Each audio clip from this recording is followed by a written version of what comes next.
السلام عليكم ورحمة الله وبركاته. النهاردة بقى ان شاء الله هعمل لكم فيديو سهل وطبعا الفيديو ده الاكلة اللي هعملها طعمها جميل جدا، واحنا هنجربها مش هنخسر حاجة. يعني ان شاء الله جربوها كده. انا عن نفسي بموت في الاكلة دي. بصوا مكوناتها بتنجانة رومي كبيرة، طبعا بقدونس، 3 حبات طماطم، ليمون، توم مع قرن شطة، وطبعا وزيت. بس طبعا مش هنكتر الزيت، هنقطع. قشرنا البتنجانة وهنقطعها مكعبات، واحنا كمان مقطعين الطماطم مكعبات. الاكلة دي طبعا جميلة جدا جدا، وبصراحة يعني طعمها حلو مع ان بساطتها. يعني كده بنقطعها مكعبات.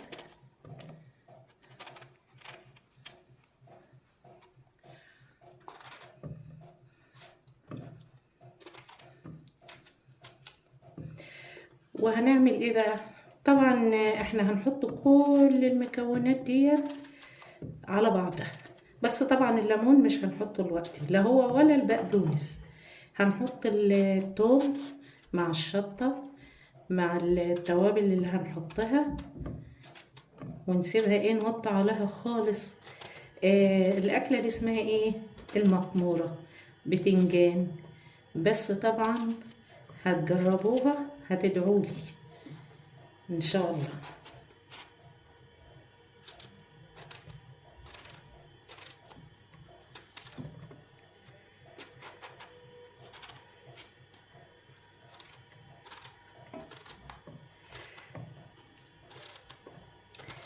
وصحتين كده ربنا طبعا اللي يعملها وياكلها بألف صحة وهنا. وطبعا ما تنسوش بقى تقولولي الطعم عجبكم زي ما عجبني كده ولا لا. حطينا التوم طبعا ني، دقينه مع مع شطة قرن شطة اخضر كده.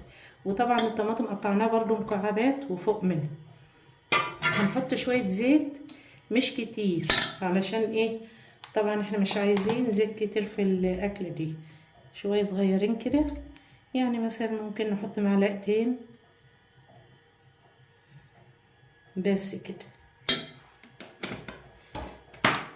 هنولع عليها ونسيبها، طبعا لا ميه ولا اي حاجه.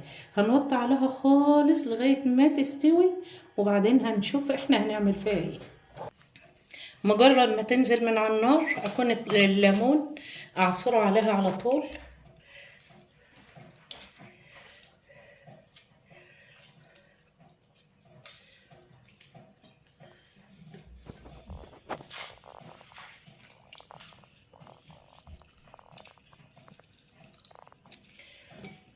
طبعا كده عصرنا الليمون عليها ونقلبها كويس.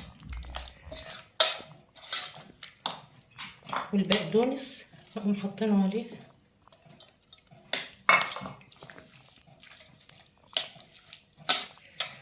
وبعدين نفضل في الطبق.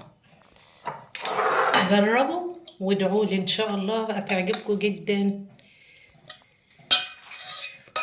وبألف هنا وشفا. والسلام عليكم ورحمة الله وبركاته في فيديو تاني ان شاء الله.